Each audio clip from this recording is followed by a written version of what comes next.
The first sign was the blood-thin streaks of red against the endless white. At first, it seemed like nothing more than a trick of the light, the kind of illusion the Arctic played on tired eyes. But then came the second sign. The deep, clawed-out grooves in the ice. Something big had struggled here. Something powerful. And then the third sign, the sound. A low, unnatural clicking. The rescue team froze. No one spoke. The wind howled across the barren ice sheet, but underneath it was something else. An intermittent chittering, like giant insect legs tapping against the frozen surface. It shouldn't be possible. Not here. Not in the Arctic. Tell me you hear that, Jace muttered, his breath curling in the freezing air. Dr. Lillian Voss tightened her grip on the tranquilizer rifle slung over her shoulder. I hear it. Ahead, half buried in the snow, was the unmistakable form of a polar bear. A massive one. Its body lay motionless, ribs heaving with slow, labored breaths. The wind swept away loose snow, revealing more details, patches of missing fur, deep gashes along its side, and something crawling on it. Jace took a step forward, then stopped. His voice was barely above a whisper. What the hell is that? Something moved along the bear's back, long, spindly legs, thick as fingers, curling over the bear's wounds. The thing twitched, then scuttled deeper into the animal's fur, disappearing beneath matted white tufts. Lillian swallowed hard. This wasn't just an injured bear. Something else was inside it. Lillian forced herself forward, snow crunching under her boots. Every instinct told her to retreat, to call in for backup, but the bear's slow, ragged breathing meant time was running out. Whatever those things were, they were feeding on it. Jace, get the thermal scanner out, she ordered, trying to keep her voice steady. Jace, still staring at the writhing movement beneath the bear's fur, took a second to react. He snapped back, unzipping his pack and pulling out the scanner. With a quick boot up, the device hummed and a distorted image formed on the screen. The bear's body was a mass of fading heat, but dozens of smaller signatures twitched and moved beneath its skin. Jace paled. Those are inside it? Looks like it. Lillian exhaled, gripping her tranquilizer rifle tighter. And they're alive. Dr. Elliot Park, their expedition biologist, knelt beside them, adjusting his thick goggles. They shouldn't be. Nothing like this should be able to survive up here. Tell that to them, Jace muttered. Lillian raised a hand. We're wasting time. We sedate the bear first, then we figure out what the hell is inside it. Jace and Park exchanged a glance. No one liked it, but no one had a better plan. Lillian steadied her aim and fired. The dart embedded itself into the bear's thick hide, and after a few seconds the massive beast let out a weak, shuddering breath before going still. Not dead, but asleep. Then the clicking intensified. The chittering rose in pitch, an unnatural, alien shriek ripping through the frozen air. The things inside the bear knew. And they didn't like what was happening. The first one emerged. The fur around the bear's ribcage bulged outward, then split open. Something long, black, and spiked tore its way out of the wound, dripping with thick, clear mucus. Then another. And another. Jace cursed, scrambling backward. Oh hell no. Lillian fought the urge to do the same. The creatures, giant waders the size of a human hand, twisted their grotesque bodies, antennae twitching as they sensed the cold air. But they weren't dying from the Arctic chill. They were thriving. Park's voice was barely audible. They've adapted. One of the creatures skittered forward at an impossible speed, heading straight for Lillian. She reacted instantly, raising the rifle and pulling the trigger. The dart hit the creature midair, and it thrashed violently before slumping into the snow, unmoving. But the others didn't stop. We need to get that bear out of here. Lillian shouted, adrenaline spiking through her veins. Jace was already moving, sprinting back toward the sled and radioing their pilot. Base, we need emergency extraction. Now. Static. Then a voice crackled back.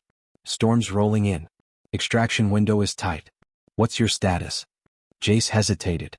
Then he stared at the horde of giant insects crawling out of the polar bear's body. Complicated, he said. The wind howled, carrying the shrieks of the awakened creatures across the ice. And beneath them, the frozen ground began to crack. The ice is breaking, the creatures are multiplying, and the rescue team is running out of time. The ice cracked like a gunshot beneath their boots. Thin fissures splintered outward, creeping toward the polar bear's unconscious body. Lillian didn't hesitate. Move. Now. Jace grabbed the emergency harness attached to the bear's sled and pulled, his muscles straining against the weight of the massive predator. Dr. Park shoved equipment out of the way, making space for the haul. But the creatures, the giant waders, weren't done. The first one lunged. It moved impossibly fast, skittering across the ice on 6 jagged legs, its grotesque antennae flicking wildly. Lillian fired again. The tranquilizer dart embedded deep into the creature's thorax, and it convulsed before collapsing, legs curling inward. But there were too many. The bear's body trembled. More of the creatures were burrowing out from beneath its fur, their legs slicing through the open wounds as they crawled free. Wet, slick noises filled the air, followed by the chorus of unnatural chittering. Jace cursed. "We're not getting out of here with that thing unless we deal with them first." Lillian knew he was right. They couldn't haul an infested bear into their transport. If even one of those things made it aboard, they could be bringing a biological nightmare back to the base. "We need to burn them off," Park said, frantically scanning his pack for something useful. Lillian's mind raced. Fire wasn't an option, the bear was still alive. But they needed something. Then she saw it. The flare gun. She ripped it from her belt, aimed it just beyond the bear's body and fired. A brilliant red flare exploded in the snow, bathing the ice in a flickering crimson glow. The nearest waiter recoiled instantly, its body twitching as if in pain. They're sensitive to heat and light, Park realized. They're Arctic adapted, they don't expect fire. Lillian loaded another flare. Then let's make sure they know what it feels like. She fired again, this time directly in front of a cluster of the creatures. The waders screeched, their chitinous shells visibly warping in the intense heat. Several of them recoiled, some retreating into the ice cracks from where they had emerged. Jace took the opportunity. "Go. Get the bear to the sled." He threw himself forward, dragging the harness with everything he had. The unconscious bear slid slowly but steadily across the ice, the sled's runners slicing through the frost. Every second counted. But then, a new sound. A deep, guttural groan rumbled beneath them. The cracks widened. And something massive stirred beneath the ice. Lillian felt her stomach drop. "Tell me that's not what I think it is." Jace kept pulling. "Depends. Do you think it's a bigger version of those things?" The ground lurched. Lillian stumbled, catching herself just as a jagged section of the ice sheet collapsed entirely. A gaping hole tore open where the bear had been lying just moments before, and from the darkness below, something moved. It was still partially buried, but she could see enough. A colossal weta, nearly the size of a small car, shifted beneath the frozen surface. Its exoskeleton was thick, ridged, covered in frost, but alive. One of its antennae twitched, sensing the disturbance above. "We have a bigger problem," Park whispered. The ice beneath them groaned again. More fissures spiderwebbed outward. If they didn't move right now, they were going under. Lillian snapped into action. "Jace, haul the bear." "Park, cover our backs." Jace didn't hesitate. The sled skidded across the ice, the unconscious bear weighing it down, but he pushed harder. Every muscle in his body burned, but they were close, so damn close. The rescue transport was just over the ridge, its bright floodlights cutting through the Arctic haze. The pilot's voice crackled in Lillian's earpiece. "Storm front incoming. You have 60 seconds before I'm forced to take off. Then keep the damn engine running," she snapped. But as they neared the ridge, the ice behind them shattered completely. The massive weta erupted from below, sending chunks of ice flying in every direction. Its mandibles, serrated and dripping with frost, clicked together in a horrifying rhythm. The creature was blind, adapted for subterranean life, but it could hear, could feel. And it was hungry. Lillian fired another flare. It collided with the beast's face, searing its chitinous hide. The weta screeched, recoiling slightly, but not enough. It was still coming. The transport was 20 meters away. Jace was almost there. Lillian turned to Park. "How many tranquilizers do you have left?" "Not enough." "Then we improvise." She grabbed a flare from her belt and hurled it directly into the weta's open mouth. The reaction was instant. The creature convulsed violently, its mandibles snapping in agony as fire burned its throat. It reared back, giving them just enough time to sprint the final stretch toward the transport. Jace reached the ramp first, hauling the bear inside with the last of his strength. Lillian and Park dived in after him. "Go, go, go." The pilot didn't wait. The transport lifted off, the engines roaring as they cleared the ice just as the weta collapsed the surface entirely. The last thing Lillian saw as they climbed into the storm was the massive creature sinking into the frozen abyss, its agonized screeches swallowed by the dark. Silence filled the cabin. For a long moment no one spoke. The bear still lived. They had barely survived. Then Jace let out a breathless laugh. "Well, that sucked." Lillian slumped back against the wall. "And we're not even done yet." She turned to Park, who was staring at the bear's wounds. Beneath the patches of missing fur, something still moved. Something they hadn't killed yet. The transport rocked violently as the Arctic storm slammed into them. Wind howled, ice battered the hull, and the engine strained against the turbulence. Inside the cabin, Lillian barely had time to catch her breath before she saw it. Movement beneath the polar bear's skin. Not just one. Dozens. Jace, still gasping from the sprint, leaned against the cabin wall and followed her gaze. His exhausted expression turned to horror. Tell me that's just muscle spasms. Dr. Park's face was pale as he knelt beside the bear. No. It's them? The creatures weren't just burrowed into the wounds anymore.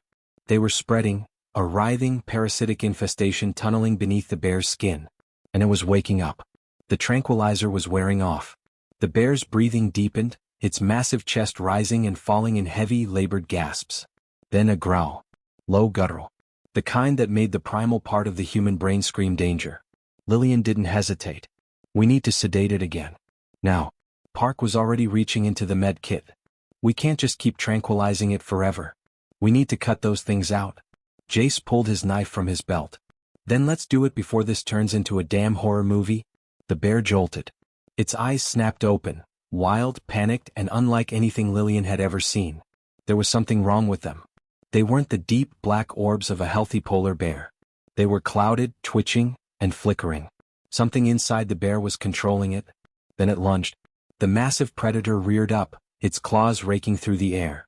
The force of its movement sent the entire medical table sliding across the cabin, smashing into the bulkhead. Jace barely dodged in time. Shit. It's fighting back. Lillian grabbed the tranquilizer rifle, but before she could fire, the bear convulsed violently. Black, spiny legs erupted from its side. Not fully grown insects, something smaller. Something in between. Park staggered back in horror. They're metamorphosing inside it? The realization hit Lillian like a punch to the gut.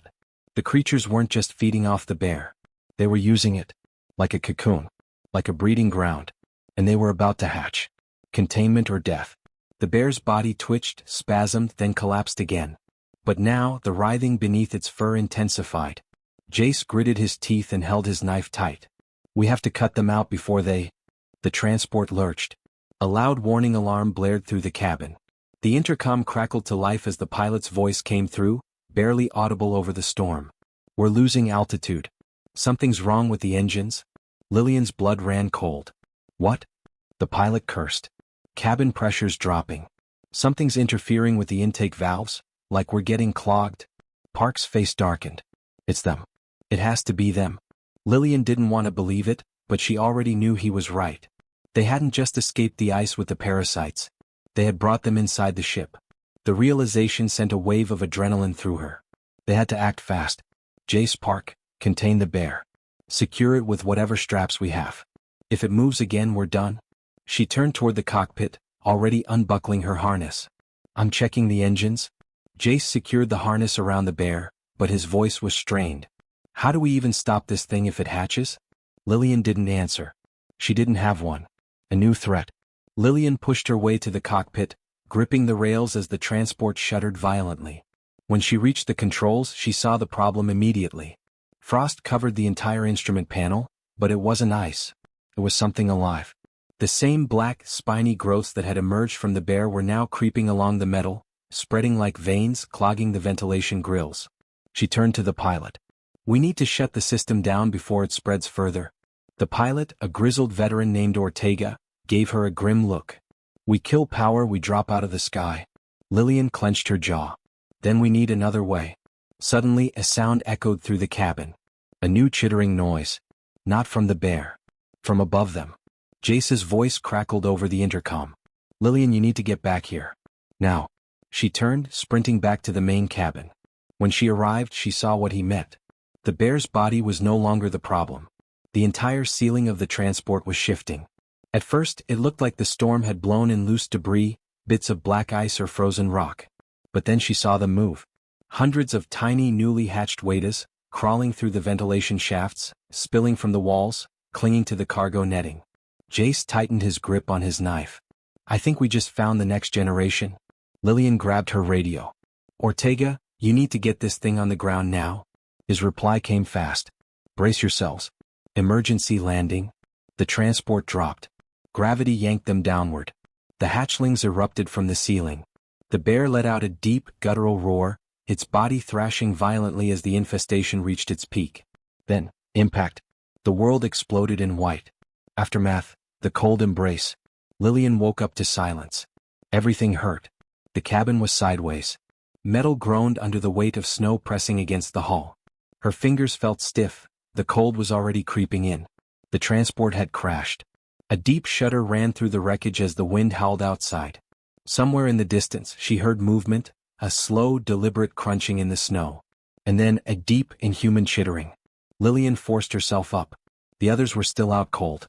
But she wasn't alone. Something else had survived the crash. She reached for her rifle, heart pounding.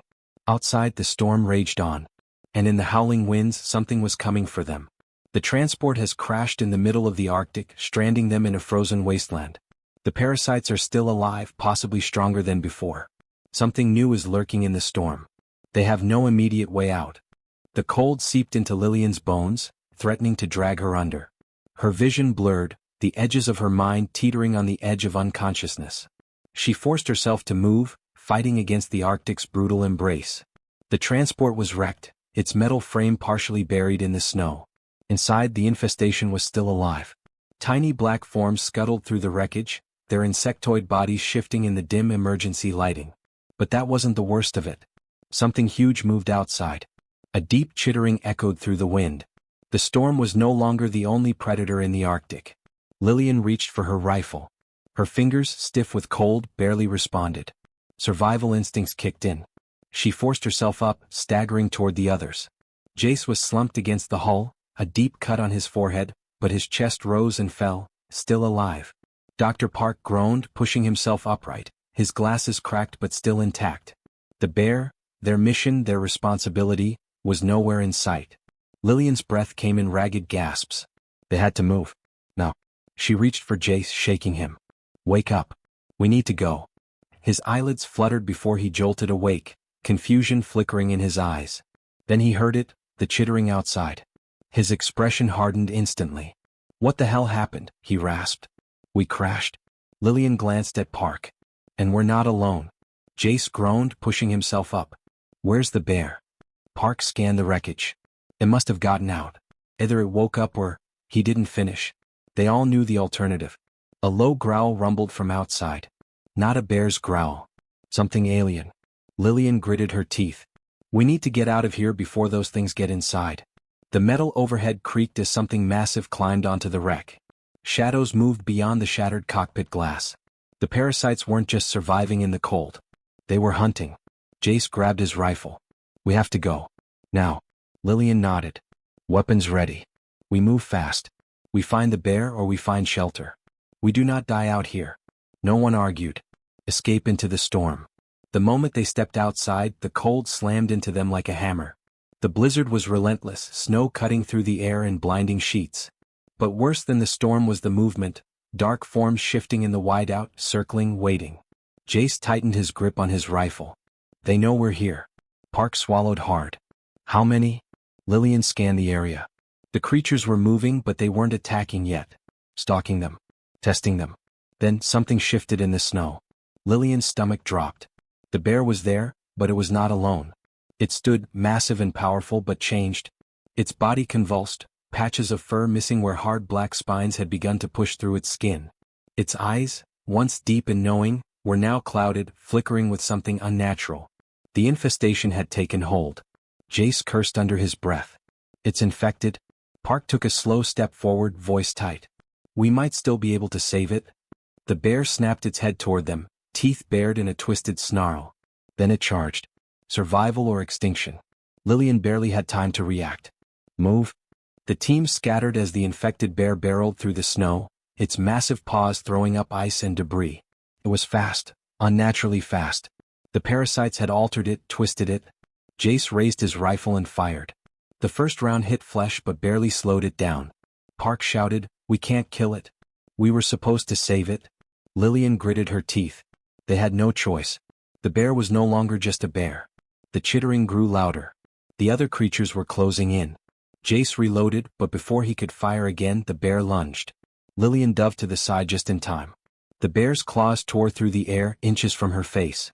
She rolled, raising her rifle, and hesitated. There was something still inside the bear. Something fighting back. Its eyes flickered. A brief moment of recognition. The bear was still there. Lillian made a split-second decision. She dropped her rifle and grabbed the flare gun. Jace's eyes widened. "You're not seriously?" She fired. The flare exploded against the bear's chest, searing heat bursting through the cold. The creature roared, rearing up on its hind legs. But for the first time it didn't charge. Lillian saw it then, the parasites recoiling. They hated the fire. Park shouted, realization dawning. "We don't have to kill it. We burn them out." Jace didn't waste time. He grabbed a flare, igniting it in his hand. The bear twitched violently as the parasites inside it shrank away from the heat. It staggered, convulsed, fighting. Lillian stepped closer, heart hammering. "Come on," she whispered. "Fight it." The bear let out a deafening roar. Then, with one final, violent tremor, something burst from its back. A massive weta larger than the others ripped free. Its body twisted, antennae snapping wildly as it tried to flee. Jace didn't give it a chance. He threw the flare directly at it. The creature erupted into flames, screeching as it collapsed into the snow, its exoskeleton curling inward as it burned. For a long moment there was only silence. The bear, weak, trembling but still standing, stared at them.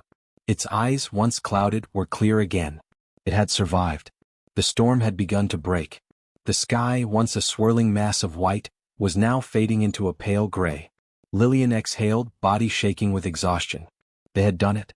They had saved it. Park stepped forward cautiously, scanning the bear. It's clean. No more parasites." Jace shook his head in disbelief. "That was the craziest damn thing I've ever seen." Lillian turned toward the wreckage. They were still stranded. But now they weren't alone. The bear looked at them, then turned, lumbering toward the horizon. It paused once, casting a final glance back. Then it was gone. Lillian let out a breath she hadn't realized she was holding. They had survived. But somewhere beneath the Arctic ice the infection still lurked. Waiting. And they had only just begun to understand what they had uncovered. The bear is saved, but the threat is not over. The parasites are still somewhere beneath the ice. A warning, this was only the beginning.